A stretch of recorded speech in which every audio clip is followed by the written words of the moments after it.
Alors, on termine cette journée avec le 5e thème sur le Dieu caché dans ma souffrance.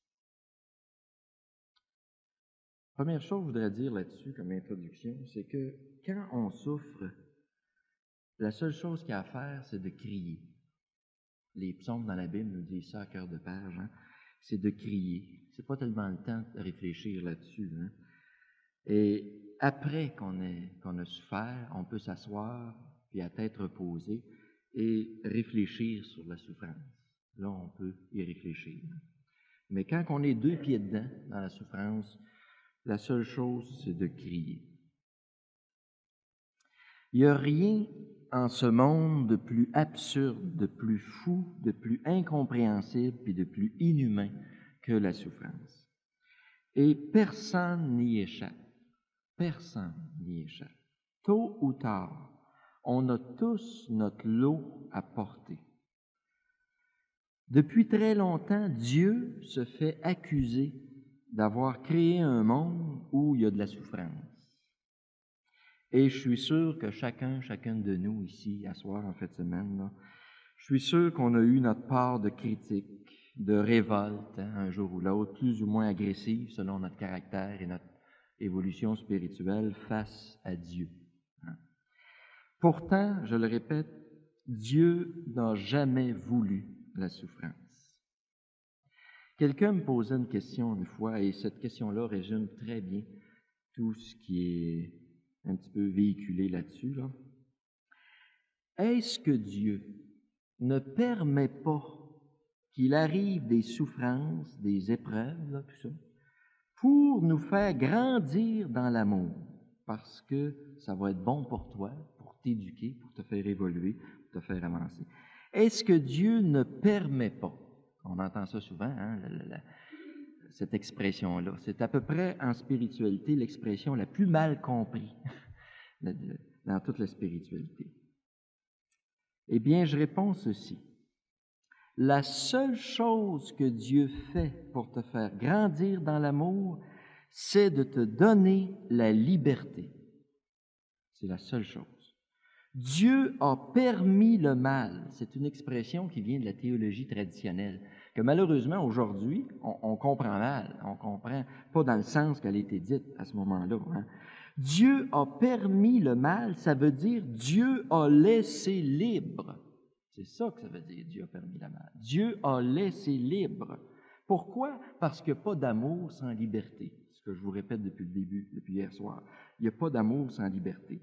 Parce que ce n'est pas des marionnettes que Dieu a décidé de créer, mais des êtres capables d'aimer. Et pour aimer, il faut être libre. La création, c'est une histoire à deux. Ça vient pas juste d'un bord. C'est une histoire à deux, ça. Donc, c'est ça. Dieu a permis le mal, ça veut dire Dieu a laissé libre. C'est ça que ça veut dire, comme sens profond. Vous savez, Dieu, c'est pas un fou, Des fois, on le considère comme un fou, d'après notre langage face à lui, C'est l'intelligence infinie, Dieu. En créant des humains libres, il savait très bien, Dieu, toutes les conséquences possibles. Il savait très bien. Mais il savait très bien aussi que la force de son amour pouvait récupérer toutes ces souffrances pour en faire un bien encore plus grand que si jamais il y avait eu de souffrance. Ça aussi, il savait ça. C'est pour ça qu'il a accepté les conséquences. Autrement dit, si Dieu, qui n'est que bonté, douceur, tendresse, à l'infini, on est loin de ça, nous autres, si lui, qui est l'amour infini comme ça, la tendresse, la douceur, a accepté dans sa sagesse éternelle de créer un monde où la souffrance est possible, c'est pour une seule raison. Parce qu'il savait, lui, dans son cœur de père, que ma joie à moi serait encore plus grande en voyant tout l'amour que lui sortirait de cette même souffrance. Sinon, jamais il aurait consenti à créer un tel monde. Il n'aurait absolument rien créé. C'est saint Augustin qui nous le dit, un des plus grands qui a réfléchi là-dessus. Dieu n'a pu permettre le mal si ce n'est pour le transformer en un bien plus grand encore. Dieu n'a pu nous laisser libres avec toutes les conséquences que ça a, le don de la liberté, hein, avec toutes les conséquences indirectes que ça a, hein, si ce n'est pour transformer tout ça, hein, en un bien encore plus grand. C'est ça, la réalité. C'est ce que toute la Bible nous révèle d'un couvert à l'autre. C'est ça, hein, qui est révélé là. D'abord par le récit symbolique de la faute originelle. Vous vous souvenez de ça, hein, un récit symbolique, on prend au pied de la lettre souvent, mais c'est symbole théologique et spirituel, hein, qui, la faute originelle au début de la Bible, là, qui nous décrit l'enjeu de la liberté humaine et de ses conséquences. C'est ça, même le titre dans la Bible de Jérusalem, c'est ça, l'épreuve de la liberté. Hein. Et ensuite, par la venue du Sauveur lui-même qui transfigure les ténèbres en lumière. Ça, c'est toute l'histoire de la Bible d'un couvert à l'autre. De plus, le Christ nous a révélé une chose étonnante. Il nous a révélé, savez-vous quoi? Que l'humain n'est pas libre. Ah, ça va bien, hein? L'humain n'est pas libre. C'est-à-dire que notre liberté elle-même a besoin d'être libérée jusqu'au fond. Hein? Ce que la psychologie, la psychanalyse moderne nous a révélé. Mais il y a 2000 ans, le Christ, c'est ça qu'il nous a proclamé. Hein? On a besoin d'être sauvés. Hein? Mais de quoi? De ça, précisément. Notre liberté elle-même a besoin d'être libérée. On est libre au fond, hein? Mais on n'est pas libre dans toute notre être, c'est ça le problème. Hein? On a besoin de se laisser envahir par notre liberté de fond. Hein? On a besoin d'être sauvé, d'être libéré. Ainsi, à cause de nos blessures psychologiques et du mal héréditaire en nous, c'est très difficile d'évaluer notre degré réel de responsabilité face au mal. C'est très difficile d'évaluer ça, notre degré réel là, de responsabilité face au mal. Hein. D'où vient le mal? D'où vient la souffrance? Ça, c'est la grande question qui hante l'esprit humain depuis que le monde est monde. Et en fait, c'est une fausse question. Hein? Je creuserai ça un petit peu tantôt. D'où vient le mal? D'où vient la souffrance? Hein? C'est très difficile de répondre à ça. Pourquoi? Parce qu'il demeure toujours une part de mystère là-dedans. Pourquoi?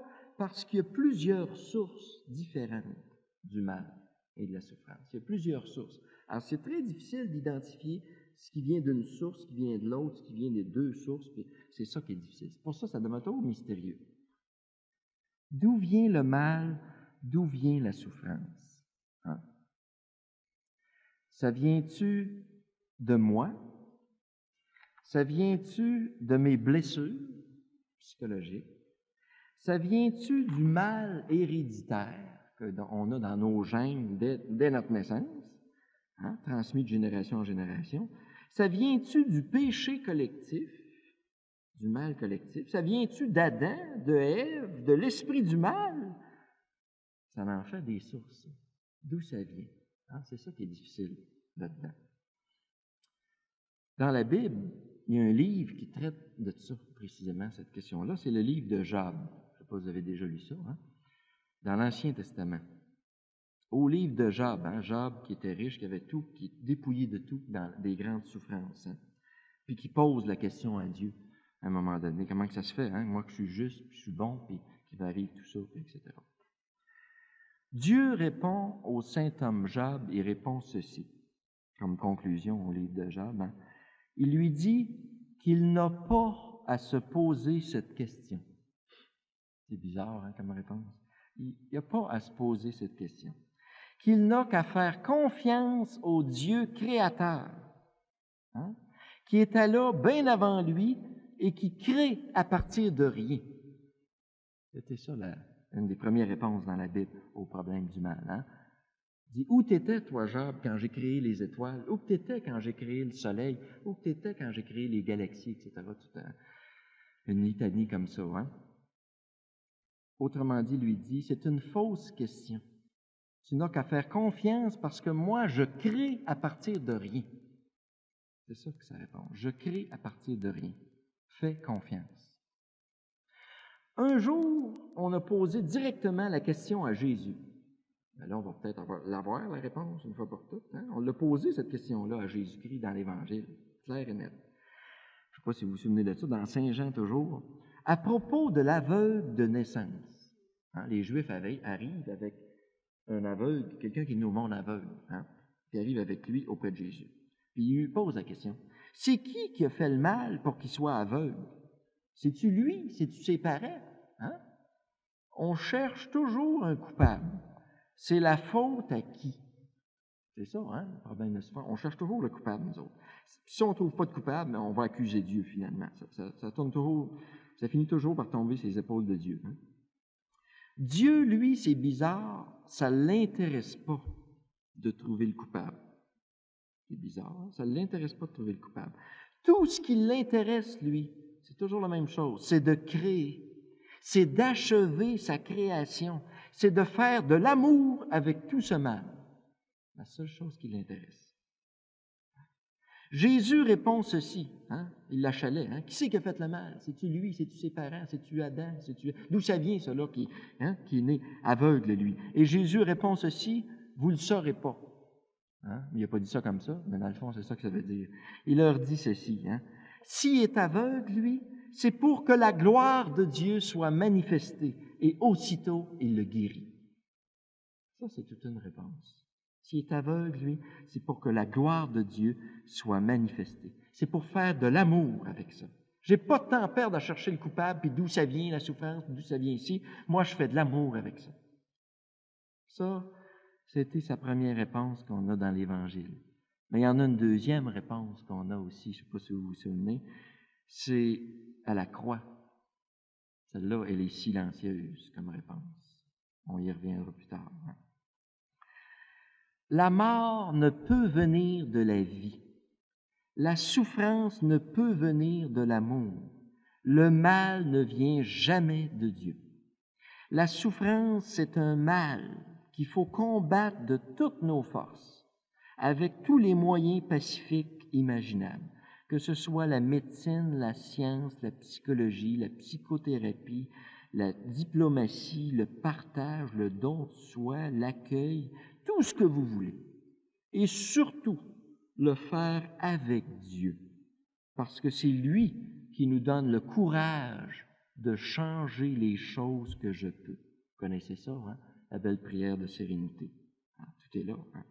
Le courage de changer les choses que je peux. Et surtout, les situations qui engendrent la souffrance, hein? Comme des pardons qui ne sont pas donnés. On n'a pas idée, mes amis, si on voyait ça, hein? Juste un pardon qui n'est pas donné. Tout ce que ça retient d'énergie, d'amour, hein? De circulation d'amour, un seul pardon qui est retenu. Comme ça. Hein? Ça va être l'évangile de ce dimanche-ci, hein? C'est le pardon. Hein? Tout ce qui est retenu d'énergie, hein? D'amour par un seul pardon. Ça, on peut le faire, nous autres. Hein? Ça, c'est une source de souffrance incroyable qui se répand partout. Un seul pardon, ça l'engendre dans des flots d'amour comme ça. Hein? Ça, je peux le faire avec Dieu, par exemple, qui me donne le courage de changer les choses que je peux. Vous savez, en fait, si on veut être honnête et lucide, il y a une très grande partie de nos souffrances personnelles qui viennent de nous-mêmes. Il y en a une très grande partie qui vient de nous-mêmes. De notre résistance à la grâce de Dieu. On résiste beaucoup. Hein? De notre manque d'abandon à la vie. De notre manque de vérité sur nous-mêmes. Il y en a un méchant paquet de souffrances qui viennent de là. Ça, on peut changer ça. De nos blessures non avouées à nous-mêmes et aux autres. Juste de l'avouer, ça libère beaucoup ça. Ça, on peut le changer avec l'aide de Dieu. Ça, on peut le changer. Ça prend beaucoup de sérénité, de sagesse, bien sûr, pour le reconnaître. Mais là, on arrive dans les choses plus difficiles. Alors, la souffrance qu'on peut changer, on la change. Ça, j'en reparle plus. Hein? C'est clair. il y a aussi la souffrance que je ne peux pas changer. C'est celle-là la pire. Hein? Que ce soit la mort, une maladie incurable, les médecins ne peuvent plus rien faire. Je suis pris, là, la science est dépassée. Là. Hein? Des angoisses terribles. Hein? Les psychiatres, psychologues, il n'y a plus personne qui est capable de rien faire. Hein? Ce que je ne peux pas changer. Alors là c'est plus sérieux. Mais précisément, c'est quand moi et les autres ne peuvent plus rien que Dieu, lui, il peut commencer à travailler en paix. Il ne nous a pas dans ses jambes à ce moment-là. Hein? C'est là que Dieu, lui, peut encore tout transformer cette souffrance pour en faire de l'amour. Il a les mains libres à ce moment-là, si on y croit. Avec Dieu, il n'y en a pas de souffrance qu'on ne peut pas changer en amour, il n'y en a pas. Hein? À condition, bien sûr, de lui offrir dans la confiance. De lui offrir dans la confiance. C'est tout ce qu'il nous demande, de lui offrir dans la confiance. Et vous savez, la confiance, c'est pas évident. On en manque tout, la confiance. C'est pas évident. Et l'être humain passe habituellement par 3 étapes. Il y en a plus que ça, je les résume ici à 3, là. 3 phases là, dans son cheminement vers la confiance. Je vous donne un exemple radical, appliquez-les à vous autres mêmes. Hein. Supposons que toi, tu arrives cette semaine, tu vas chez ton médecin, puis ton médecin passe une batterie de tests puis, au niveau médical, puis il arrive avec la conclusion, tu as le cancer. Il te reste 2-3 mois à vivre au maximum. Je te jure que c'est toute une nouvelle à apprendre. Ça arrive, ça. Hein? Il y a 3 étapes que tu vas passer habituellement. Première phase. D'abord, c'est le refus, la crise, le refus d'accueillir la réalité. Hein? Et Dieu finit toujours par être le bouc émissaire. Pourquoi ça m'arrive, ça? Hein? Je suis en force de l'âge, j'ai des enfants, tout va bien. Pourquoi? Hein? Je ne peux pas mourir, moi. Hein? Il y a des gens, j'ai des gens à charge. Hein? Pourquoi? Tu vas crier à Dieu ton pourquoi. Hein? Et souvent, c'est la révolte, le rejet de Dieu et de la foi. Hein? Des gens qui font des crises, hein, qui rejettent tout. Dieu, c'est un écœurant. Hein? Ça va plus loin que ça, bien sûr. Hein? Une crise plus ou moins forte selon notre tempérament et notre évolution spirituelle, bien sûr. Première phase, le refus. Deuxième phase, là, on va se reconnaître encore plus peut-être, hein? C'est la négociation. Ça, on connaît ça, la négociation syndicale. Hein? Si tu me guéris, je vais aller à la messe à tous les jours. Hein? Si tu me guéris, je vais y pardonner à ma belle-mère. Hein? Guéris-moi, puis je la trompe plus, ma femme. Hein? Puis j'arrête de boire. La négociation qui commence. 1001 promesses, c'est le marchandage, la négociation qui aboutit bien sûr à une deuxième crise, hein? Parce que ça ne marche pas. Ça ne s'achète pas, l'amour. C'est gratuit. Gratuit. Mais heureusement, il y a une troisième phase qui est bien sûr l'acceptation. C'est là qu'on est amené un jour ou l'autre. L'acceptation. Mais entendons-nous bien ce que je veux dire par ce mot-là, par exemple. Hein? L'acceptation, c'est-à-dire j'accepte. Je parle toujours de la souffrance qu'on ne peut pas changer. Là. J'accepte cette souffrance qui ne vient pas de Dieu. N'oubliez pas ça. Là. L'acceptation, c'est pas j'accepte que tu m'envoies de la souffrance, c'est pas ça, là. J'accepte cette souffrance qui ne vient pas de Dieu, mais avec laquelle Dieu, lui, peut faire de l'amour. Je comprends pas cette souffrance, mais j'accepte d'attendre, puis de voir tout l'amour qui va en sortir de là. C'est la confiance, l'abandon à l'amour. Je crois que l'amour est plus fort que la souffrance et que la mort. C'est ça que je crois. Je crois que Dieu t'a créé le monde à partir de rien. C'est pas ma petite souffrance qui va te déranger. Tu es capable de faire de l'amour avec ça. C'est ça la foi. C'est ça l'acceptation dans la foi. Ça me rappelle un témoignage que j'ai entendu d'une femme qui était bouleversant, hein, très profond. Une femme qui avait eu beaucoup de difficultés à avoir des enfants et avait fini un miracle pratiquement, après 10 ans, à concevoir un enfant. Et elle a eu un petit garçon. Vous imaginez que cet enfant-là, c'était sa vie, hein? C'était la perle de sa vie.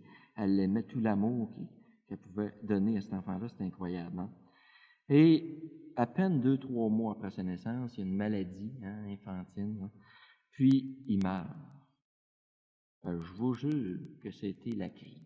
Quand je disais tantôt, Dieu c'est un écœurant, bien elle en disait pire que ça. Puis elle racontait ça dans son message, son témoignage. Dieu, la crise, a rejeté la foi, tout ce que vous voulez. Bon. On avait des frissons juste à entendre, mais c'était le cri d'une mère. Et elle terminait son témoignage en disant ceci, qu'à un moment donné, après 1 an comme ça, 1 an et demi de crise, elle a recommencé doucement un cheminement dans la prière, dans le silence, tranquillement, c'est revenu. Puis elle dit un soir, elle dit, je m'en souviens comme c'était hier, il s'est passé quelque chose dans ma vie, la grâce qui travaillait. Elle dit, aussitôt, je me sentais poussé de l'intérieur, aussitôt que j'ai accepté la mort de mon petit garçon, aussitôt que j'ai accepté, elle dit, j'ai été envahi d'une lumière comme jamais dans ma vie. Tout est devenu clair comme de l'eau de roche. Elle dit, aussitôt que j'ai accepté, j'ai compris que mon petit enfant, il est bien mieux dans les bras de Dieu que dans les miens. Je vous jure que ça, c'est profond au niveau spirituel.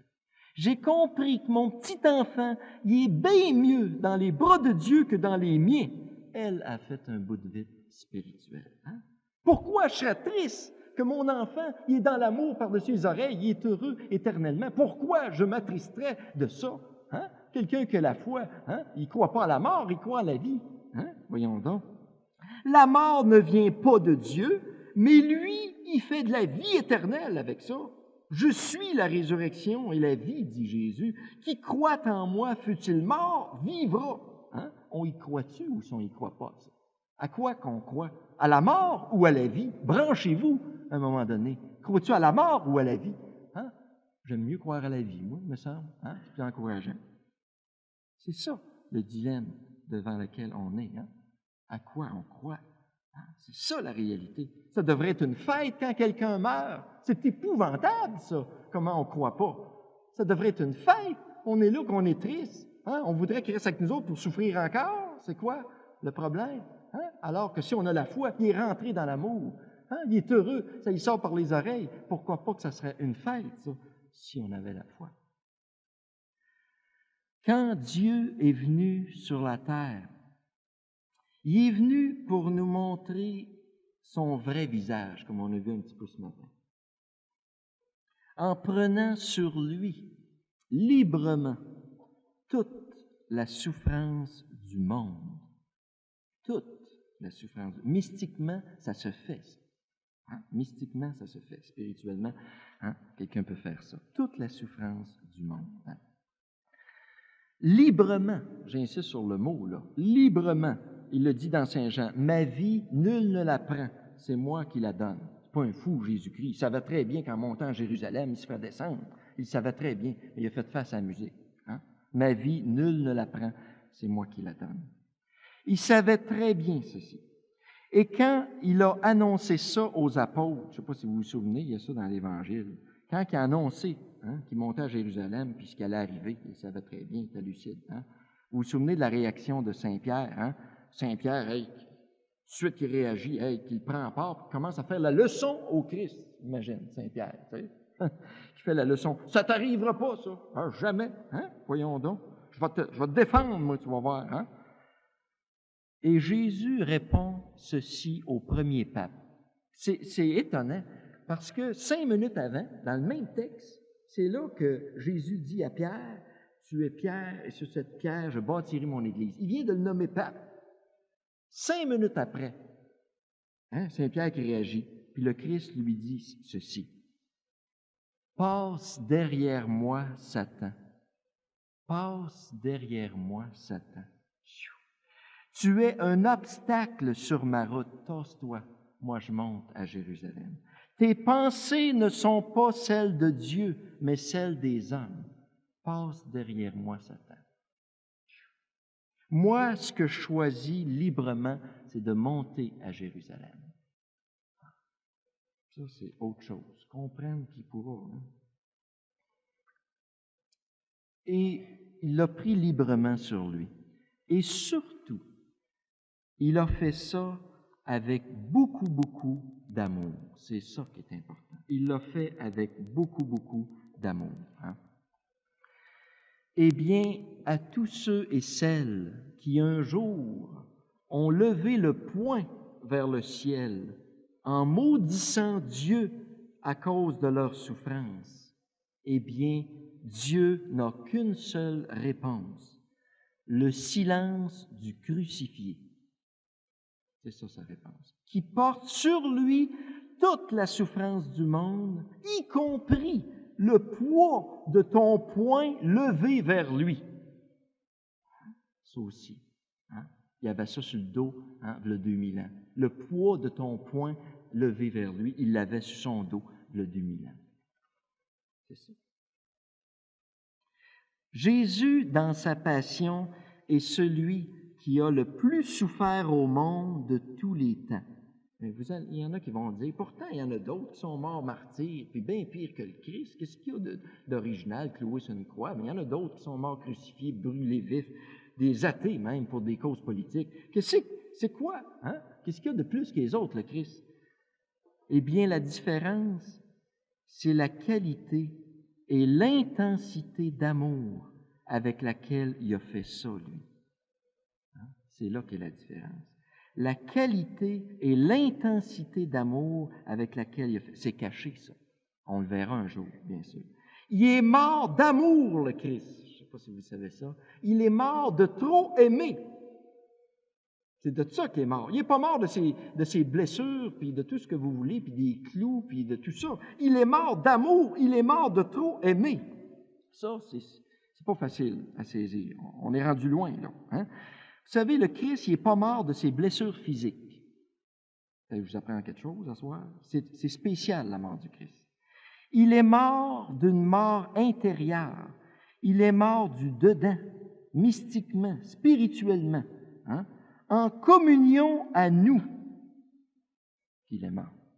Il est mort en s'identifiant à nous, à notre péché. C'est de ça qu'il est mort. Il est mort de cette brisure. Il est mort écrasé par le poids du mal dans son cœur innocent. Imagine, l'innocence à l'état pur. C'est ça le Christ. L'innocence à l'état pur, hein, qui prend le péché complètement sur lui. Hein, ça l'écrase. Il en meurt. C'est insupportable. Saint Paul qui dit cette expression très forte dans la 2e aux Corinthiens, lui qui n'a jamais péché. Il s'est fait pécher sur la croix. C'est fort comme expression. Il s'est fait pécher sur la croix. Hein? Comme s'il était le grand coupable de tout le mal. C'est ça qu'il a vécu sur la croix. Comme si c'était lui qui avait commis tout le mal depuis que le monde est monde. Hein? Il a pris tout ça, toute cette culpabilité-là sur lui. Autrement dit, le Christ n'est pas mort de sa mort à lui parce qu'il était intuable. Je suis la vie, hein? Son être, hein? Il était intuable. Il ne sera jamais mort physiquement, jamais. Hein? Il est mort de notre mort, par amour pour nous. Il est mort d'amour pour nous. Ça va très loin, c'est ça.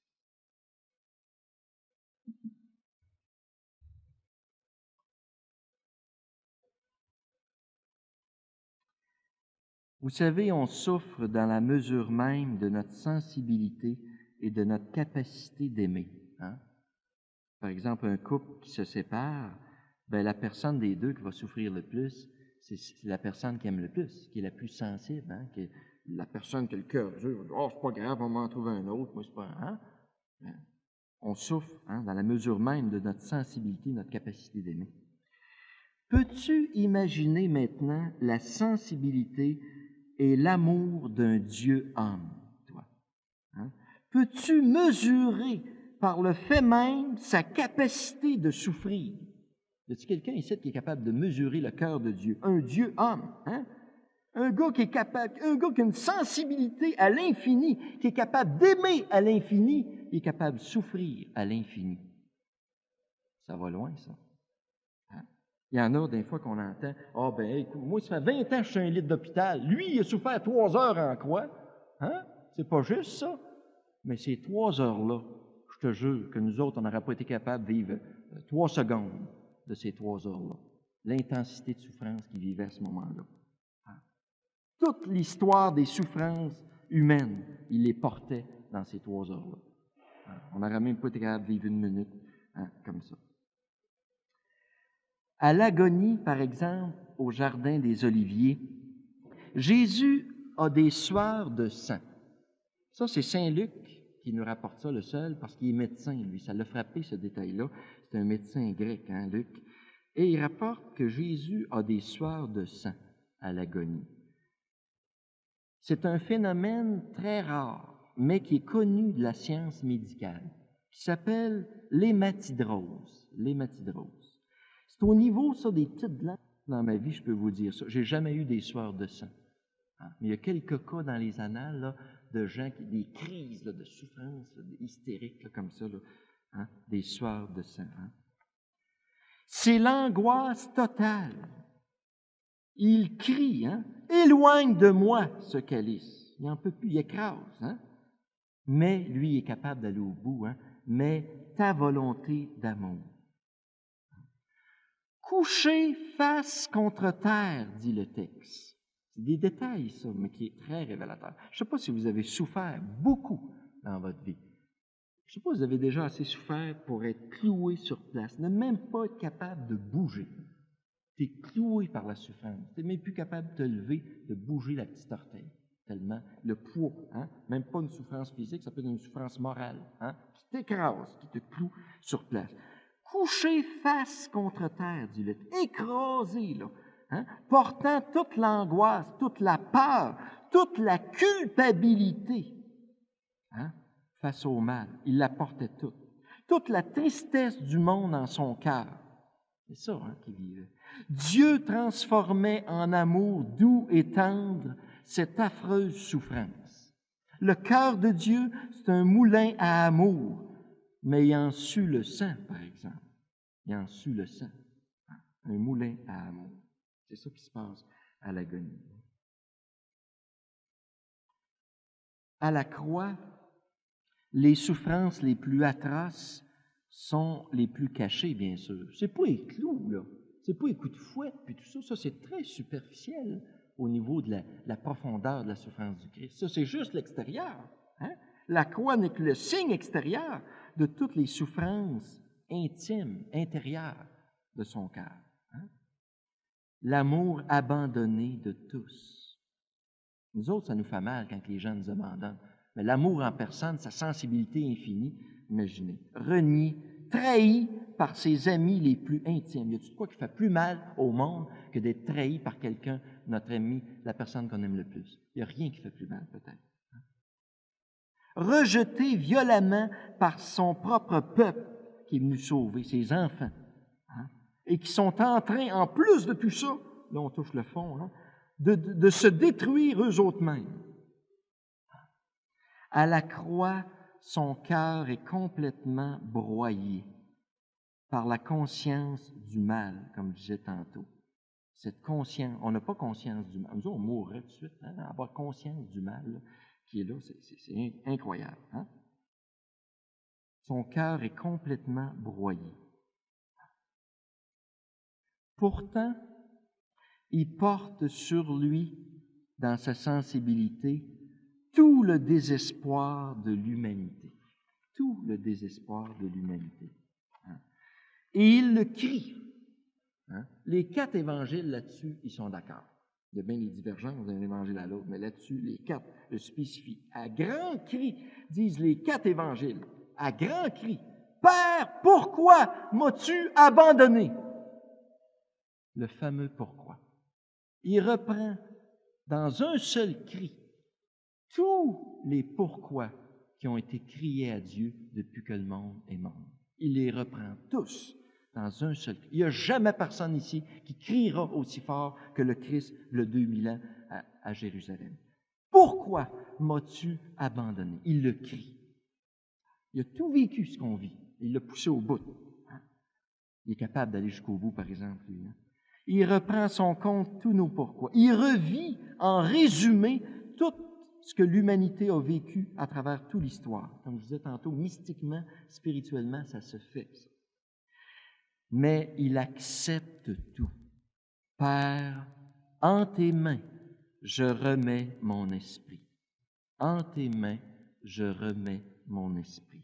Je suis dépassé, je ne comprends plus rien, mais je te fais confiance, je m'abandonne à toi, Père. En tes mains, je remets mon esprit. Et c'est la mort. Et c'est la mort. Mais la confiance en Dieu n'est jamais, jamais déçue. Jamais déçue. Ça ira jusqu'à la mort s'il faut, mais jamais la confiance en Dieu n'est déçue. On peut être déçu quand on met notre confiance dans des humains d'un fois. Peut-être vous l'avez été dans votre vie, hein? Mais dites-vous ceci, que jamais ton Dieu va te décevoir si tu as confiance en lui. Jamais. Hein? Ensuite, c'est la vie qui éclate avec la résurrection. L'amour toujours plus fort que la mort. Toujours plus fort que la mort.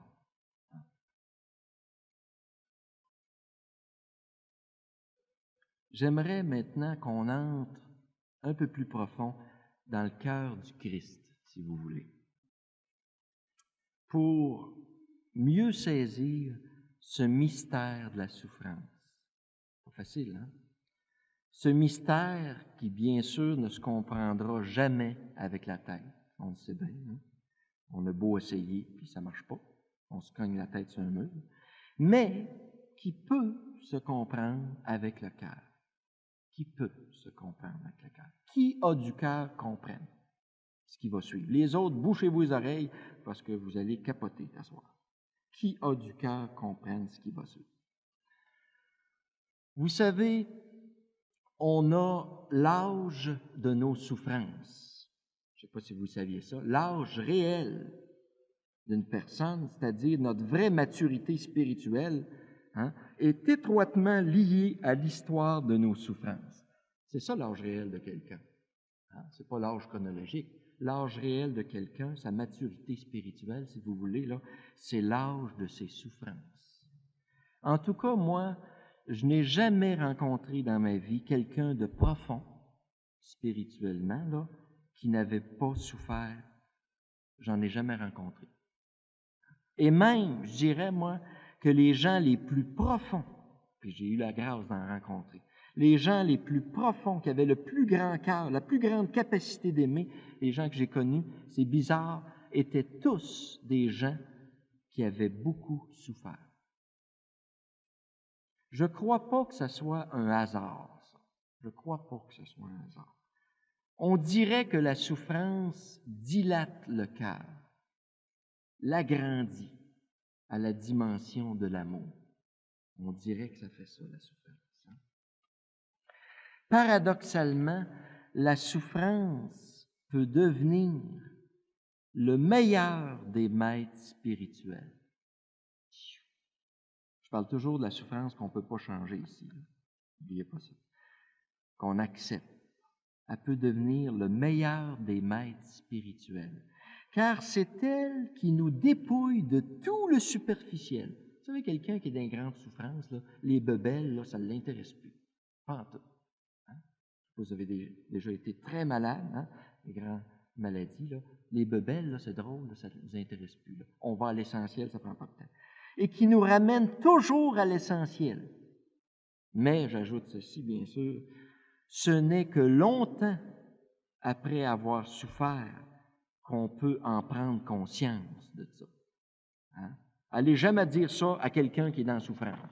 Vous allez vous faire assommer. Hein? Allez jamais dire ça à quelqu'un qui est dans une grande souffrance, là, que ça, c'est la meilleure chose qui ne peut pas y arriver, là, puis c'est très bien, puis vous allez vous faire tuer. Voyons donc. Hein? Au cœur de la souffrance, c'est impossible de parler de ça. Mais longtemps, allez écouter les gens qui ont souffert beaucoup. Allez les écouter des années après. Allez écouter ce qu'ils ont à dire là-dessus.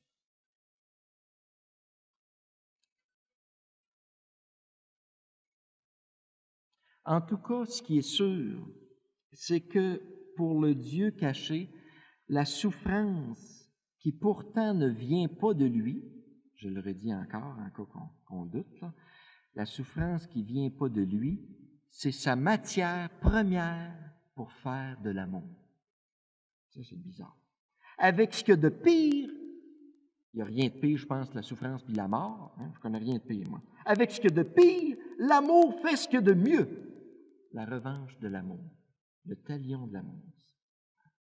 C'est là que Dieu peut montrer qu'il est Dieu, qu'il est créateur. Il crée à partir de rien. C'est là qu'il peut vraiment montrer qui il est.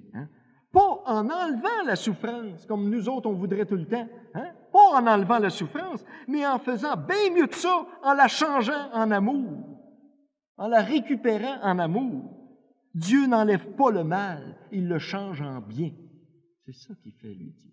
Il le change en bien.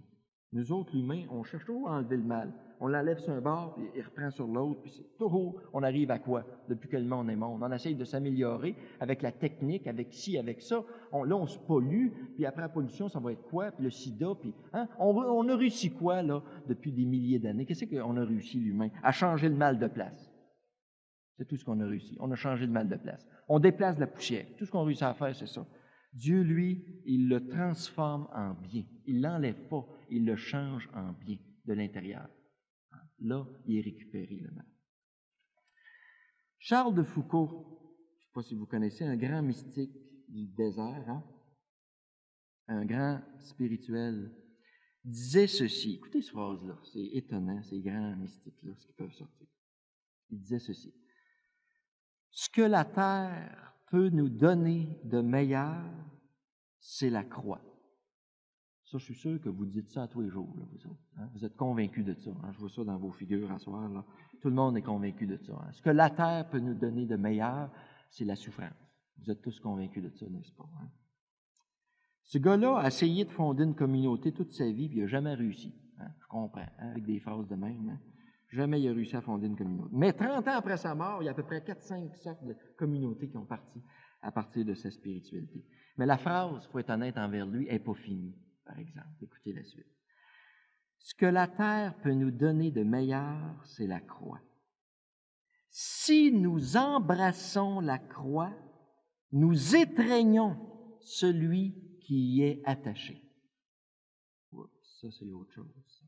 Si nous embrassons la croix, nous étreignons celui qui y est attaché. Je vous jure que c'est fort comme langage. Le mot est fort. Nous étreignons celui qui y est attaché, l'amour en personne. Les saints et les saintes ont toujours un langage excessif quand ils parlent d'amour.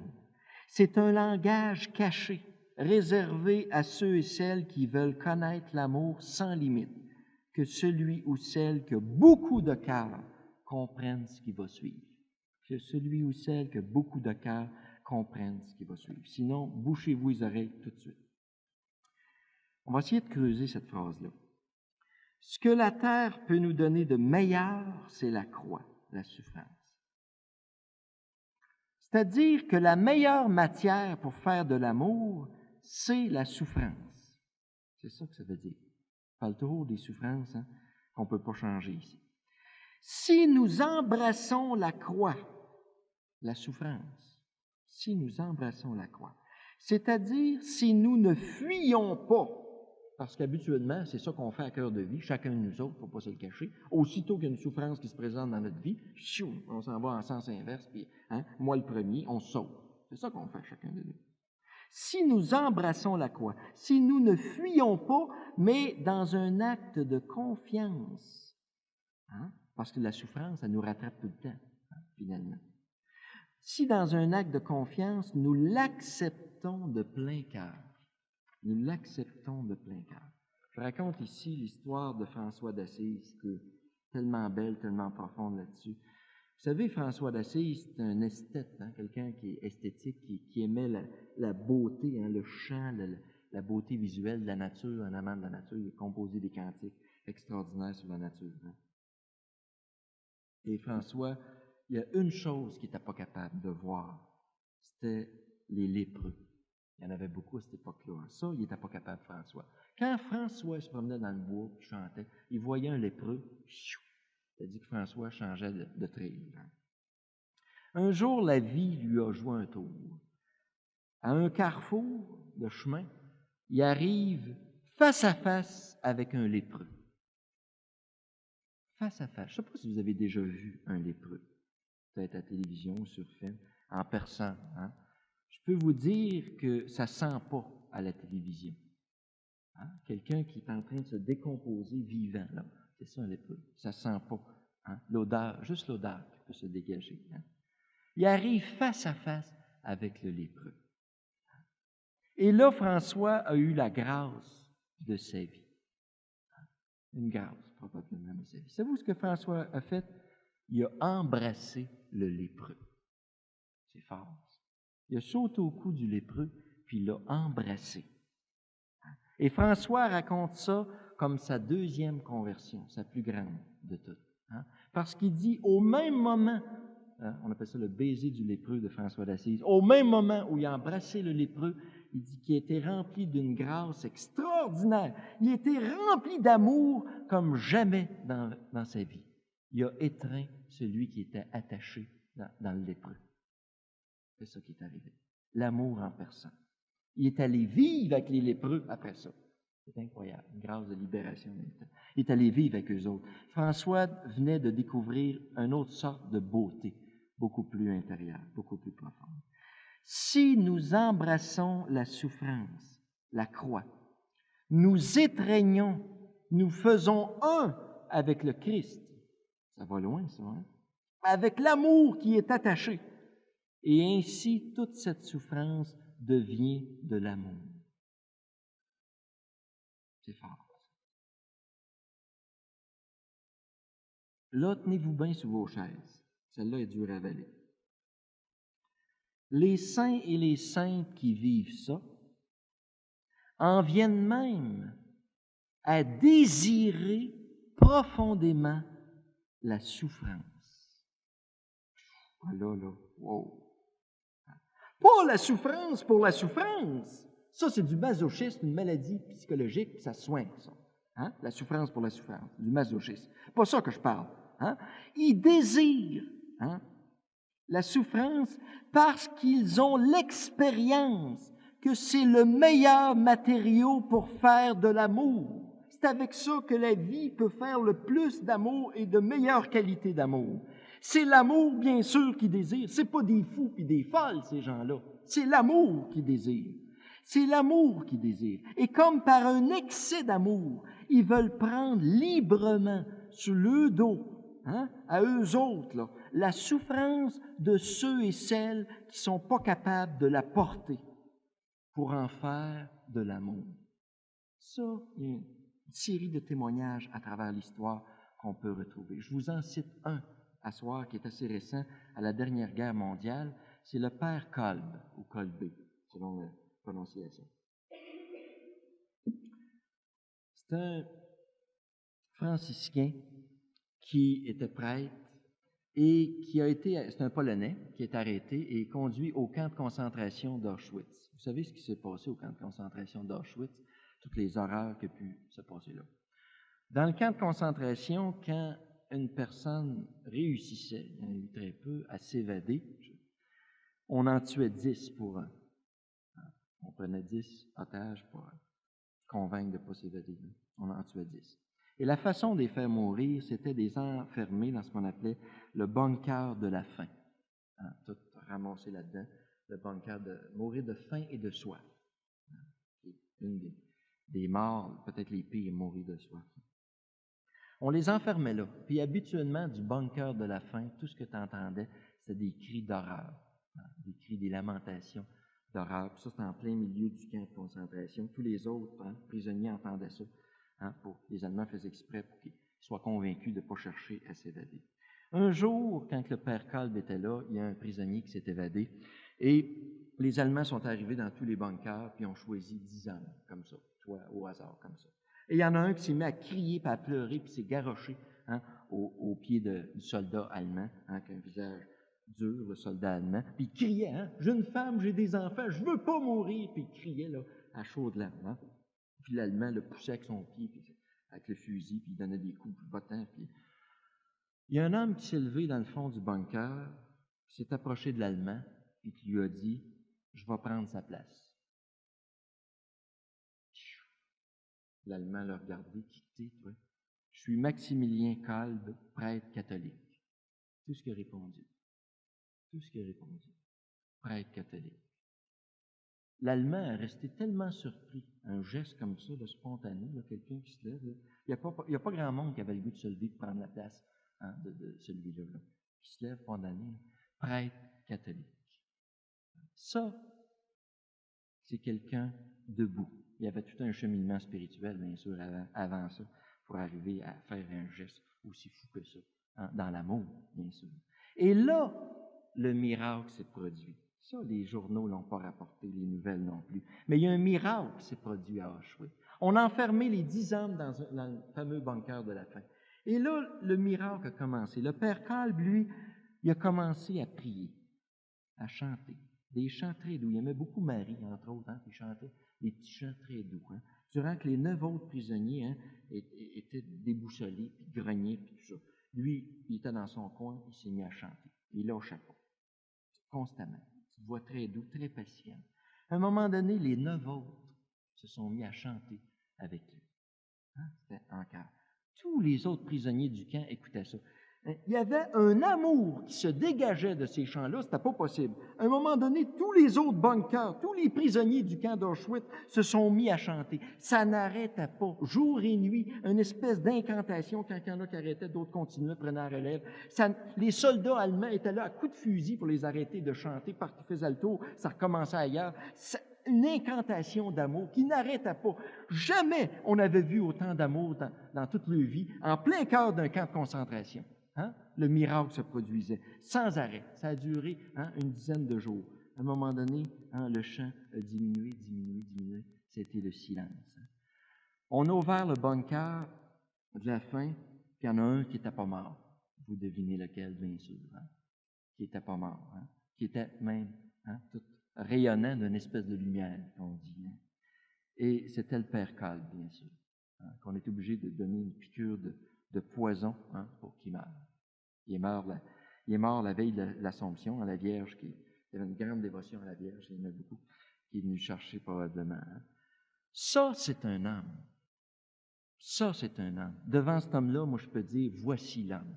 Voici l'homme. Voici l'humain à l'apogée de sa capacité de vie, de foi et d'amour. Voici l'homme. Ça, je peux dire. C'est pas un fou, ça, ce gars-là. C'est pas un fou, ça. C'est quelqu'un qui avait la foi en la vie. Ça va loin, ça. Et il y a plusieurs années, il a été béatifié par Jean-Paul II, le père Kolbe. Et c'était très fort parce que le gars qui a remplacé, là, qui avait pris la place, il est encore vivant. Là, il est décédé, je crois, mais il y a une couple d'années, il est encore vivant. Et il a assisté à la place Saint-Pierre, il était là quand Jean-Paul II a béatifié le père Kolbe. Il a assisté à ça. Je vous jure que lui, il se souvenait de ce qui s'était passé là. Je vous en passe un papier. Puis les larmes coulaient à flot. C'était très émouvant. Lui, il se souvenait qu'un jour, il y a quelqu'un qui l'a sauvé, dans le vrai terme du mot. Quelqu'un qui l'a sauvé. Jamais il avait vu autant d'amour dans sa vie. Puis tout le rayonnement de la spiritualité du Père Kolbe, il écrit des livres qui rayonnent partout dans le monde aujourd'hui, qui est connu de plus en plus. Juste ce témoignage-là. Qui a du cœur comprenne ceci? C'est ça le Dieu caché. C'est ça le Dieu caché.